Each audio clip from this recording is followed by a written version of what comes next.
Pakistan versus West Indies का दूसरा test ख़त्म हो चुका है। आज तीसरा दिन था और अभी पहला सेशन भी ख़त्म नहीं हुआ। 1 घंटा पहले मैच ख़त्म हो चुका है। सो इस चीज़ की कल उम्मीद की जा रही थी, जिस तरह से दूसरा दिन वेस्ट इंडीज़ ने खेला था और दोनों दिन आई थिंक वेस्ट इंडीज़ ने अपनी डोमिनेंस शो की है। और आई थिंक ये टेस्ट मैच वेस्ट इंडीज़ ने मेरे ख्याल से बहुत ज़बरदस्त खेला है। पहले सबसे पहले जो एक आई थिंक जो इम्पोर्टेंट चीज़ हो जाती है स्पिन ट्रैक्स पे, वो टॉस हो जाता है कि टॉस जीतो और पहले बैटिंग करो। और पहली इनिंग फिर इम्पोर्टेंट इसलिए हो जाती है कि अगर उसमें आप लीड ले लेते हो तो वो दूसरी इनिंग में आपको हेल्प करती है, और ये चीज़ नज़र आई फिर। हालांकि उन्होंने दूसरी इनिंग में मुझे लगता है कि बैटिंग बहुत ही अच्छी की है, पहली इनिंग से तो बेहतर ही की है। सो हमने पहली इनिंग में भी बैटिंग को इतनी खास की नहीं, 9 रन की लीड वहाँ पर भी दे दी थी। आई थिंक यहाँ पे हमें अब ना थोड़ा सोचना पड़ेगा कि हमें मतलब अब हम कुछ दिन पहले बात कर रहे थे पिछले मैच तक भी कि यार हमें एक विन फार्मूला मिल गया, बट आई थिंक पिछले कुछ सालों में स्पिन ट्रैक्स क्यों नहीं बन रहे थे, ये सबको ही पता है कि गोरे स्पिन अच्छा नहीं खेलते, ये सबको पता है। ये इसमें कोई ऐसी रॉकेट साइंस वाली बात नहीं थी कि जो आकिब जावेद ने आके सिर्फ करवाया है। ये आकिब जावेद ने करवाया सिर्फ आके, ये पता सबको था। आप जिससे भी पूछेंगे किसी जो थोड़ा बहुत क्रिकेट को समझता है, उसको पता है कि ये स्पिन ट्रैक्स पे गोरे आके नहीं खेल सकते। एशियन टीमें स्पिन बॉलिंग को अच्छा खेलती हैं। सो ये सबको पता है। बट आई थिंक अब यहाँ पे जो आई थिंक मुझे लगता है कि पहले ना जरा मैं आपको थोड़ा सा बताता हूँ कि इस मैच में हुआ क्या है। आज की अगर बात करें तो पाकिस्तान के 4 आउट थे और काशिफ और सऊद शकील करे थे, वो भी जल्दी आउट हो गए दोनों। फिर उसके बाद क्या कहते हैं, मोहम्मद रिजवान थे, उन्होंने 25 रन बनाए, आगा ने 15 रन बनाए। अब इस सीरीज में आगा ने भी रन नहीं किए, पिछली सीरीज में भी आई थिंक उसकी कोई इतनी खास गई नहीं थी।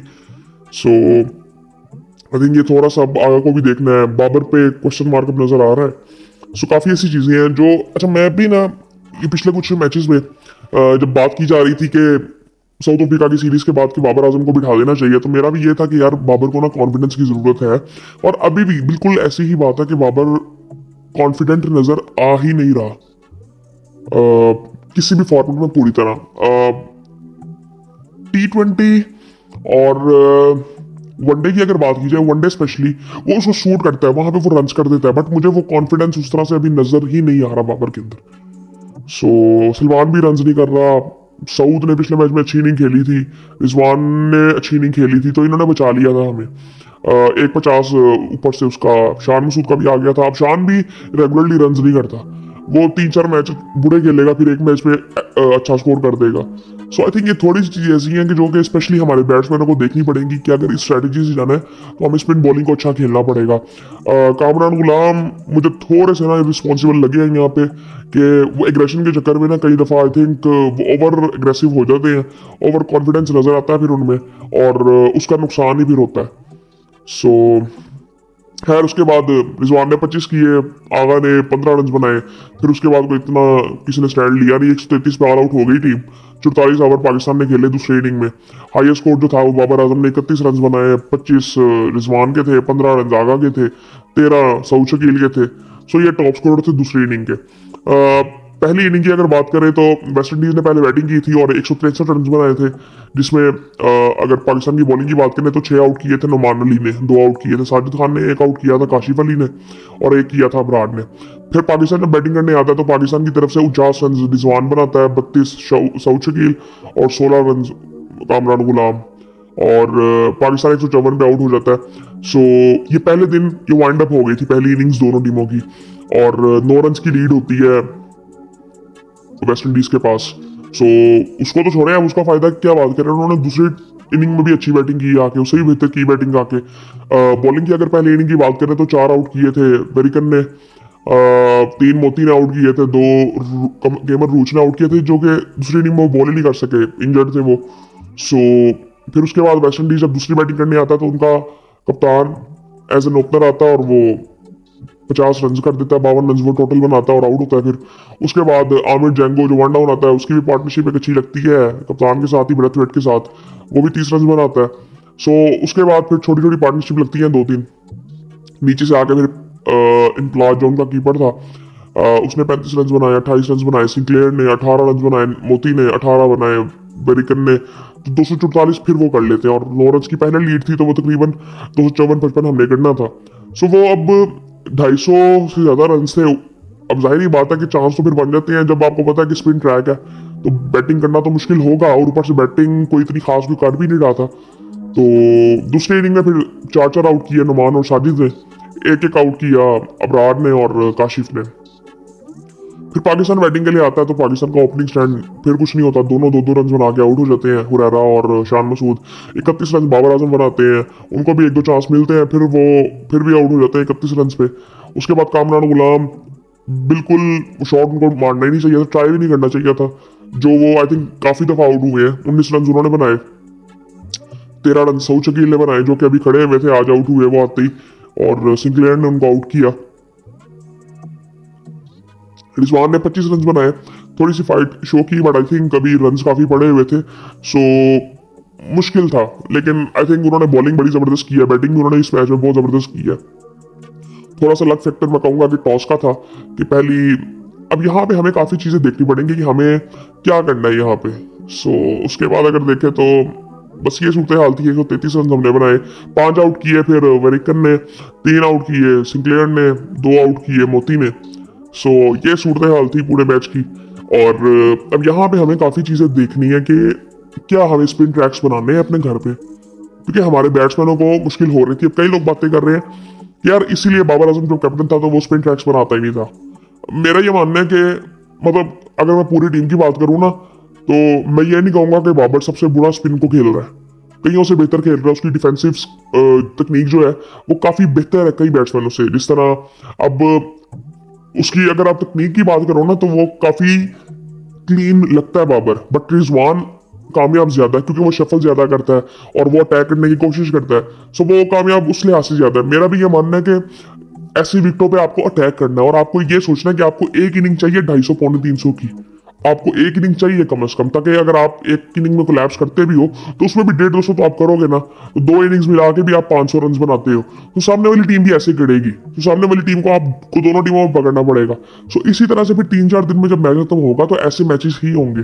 सो यहाँ पे हमें अपने आप को आई थिंक थोड़ा सा, मैं ये कहूंगा कि इवॉल्व करना है। अब इसका मतलब ये नहीं है कि हमें अपनी बिल्कुल स्ट्रेटेजी बदलनी चाहिए कि जी ऐसा हो ही नहीं सकता, बिल्कुल ऐसा हो सकता है, हमारे पास इसके अलावा ऑप्शन कोई नहीं है। आप कहते हो कि जी हम पूरी मतलब बैटिंग ट्रैक्स बना देंगे टेस्ट में, इस वक्त आपके पास बॉलर्स ही नहीं है कि जो कि आपको बैटिंग पिचों पे आपको मतलब 20 विकेट लेके दे सके। आपके पास फास्ट बॉलर दूर दूर तक आपको कोई ऐसा फास्ट बॉलर ऐसा नजर मेरे ख्याल से इस वक्त ना फॉर्म में उस तरह की है कि आपको बिल्कुल ही सामने वाली टीम को वाइंड अप कर दे बिल्कुल ही 2-3 सेशंस में, ऐसा कोई भी नहीं है इस वक्त। वो कॉन्फिडेंस इस वक्त मैं ये नहीं कहूंगा कि बिल्कुल गिरा हुआ है कॉन्फिडेंस, लेकिन उस तरह का नहीं है अभी। हमें मतलब जाहिर बात है कि आपको टैक्टिक्स देखने पड़ते हैं, क्या स्ट्रेटजीज आपको रखनी है, आपको देखना पड़ता है। ये एक प्लानिंग के तहत आपको चलना पड़ता है। मुझे लगता है कि इसको लेके चलना चाहिए आगे, लेकिन आपको थोड़ा सा सोचना है। अब जिस तरह फॉर एग्जाम्पल मैं बताता हूँ कि अगर आपने साजिद और नुमान को खिला लिया तो मुझे अबरार का उस तरह से रोल नजर नहीं आता, मुझे अबरार का वैसे ही टेस्ट में रोल कोई नजर नहीं आता। मुझे लगता है आपको उसको खिलाना ही नहीं चाहिए टेस्ट में, आपको उसका फोकस करना चाहिए कि वो वाइड बॉल खेले और उसके साथ साथ आपको एक बैट्समैन ऐड करना चाहिए जो कि थोड़ी बहुत बॉलिंग कर ले।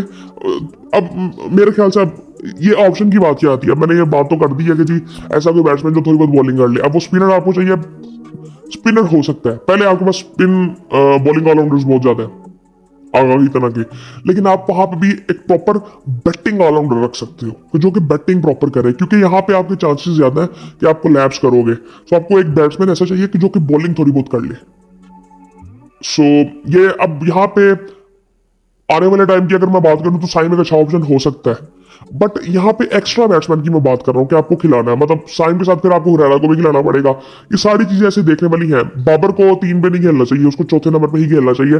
सो अगर जब साइम आ जाता है तो साइम और हुरैरा ओपन करते हैं, 1 डाउन आता है शान, उसके साथ फिर बाद में बाबर, और बाद में ये नीचे बैटिंग चले, फिर ये अप्रोच काम आ सकती है। लेकिन फिर आपको बाहर जाके फिर अप्रोच चेंज करनी पड़ेगी अपनी। तो ये काफी चीजें आई थिंक थोड़ी सोचने वाली है कि हमें आने वाले टाइम में क्या करना है। लेकिन मुझे लगता है कि हमें ना थोड़ा सा ऐसे नहीं करना चाहिए कि बिल्कुल ही ना हम अपनी बिल्कुल ही अब स्ट्रैटेजी चेंज कर देंगे, जी अब तो हम हार गए हैं अब तो ऐसे कर ले। कोई ऐसी बात नहीं है, इतना कोई मसला नहीं है। ऐसे होगा, कभी हम हारेंगे, कभी सामने वाली टीम भी अच्छा खेल सकती है।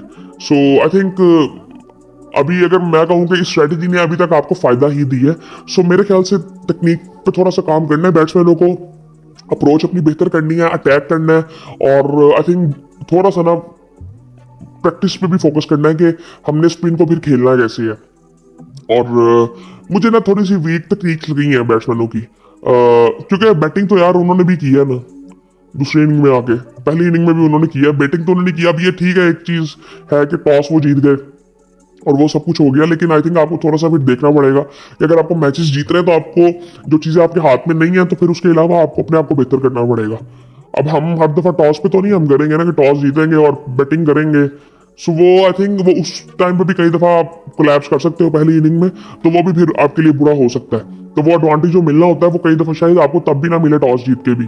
सो ये काफी ऐसी चीजें हैं जो कि आई थिंक देखने वाली हैं। और इसके अलावा क्या यार मैं बात करूं, बाकी आई थिंक इतनी कोई ज्यादा बात करने वाली है नहीं। यही थोड़ी बहुत चीजें थी, हम साथ साथ चीजें डिस्कस करते रहे हैं कि थोड़ी बहुत चीजें मुझे लगता है आज चेंजेस करने की जरूरत नहीं है। आगे अभी ठीक है, शुक्र है कि बराबर ही हुई है, क्योंकि कॉन्फिडेंस इसमें तो काफी ऐसे प्लेयर हैं जो कि हमारी वनडे टीम में है और जो कॉन्फिडेंस की हमें जरूरत है। आप भी एक क्या कहते हैं ट्राई नेशन सीरीज शुरू होगी, वो भी आई थिंक 8 से शुरू होगी, सो उसमें भी हमें थोड़ा सा देखना है। बाकी आई थिंक बहुत ज़बरदस्त है। मेरे ख्याल से तो बस कॉन्फिडेंस में कमी इस वक्त नहीं होनी चाहिए, ये टाइम को ठीक नहीं है, तो मैं ज़्यादा बात नहीं करूंगा। हमें ये नहीं कहना चाहिए कि यार अब बिल्कुल ही सब कुछ चेंज कर दो, बस इसको लेके चले आगे, थोड़ा सा सोचें क्या चीज़ें बेहतर कर सकते हैं। तो बाकी आई थिंक यही था। और आज तो नहीं है मेरे ख्याल से, इंडिया का मैच कल है वो भी, सो इंशाल्लाह कल मैच वो होगा, फिर उस पर बात करेंगे। इंडिया अपने दोनों मैच जीत चुका है और ये सीरीज पाकिस्तान ने 1-1 से बराबर कर ली है। और इसके अलावा बस यही है यार, और इतनी कोई खास बात नहीं है। सो बाकी इंशाल्लाह फिर आपसे बात होती है।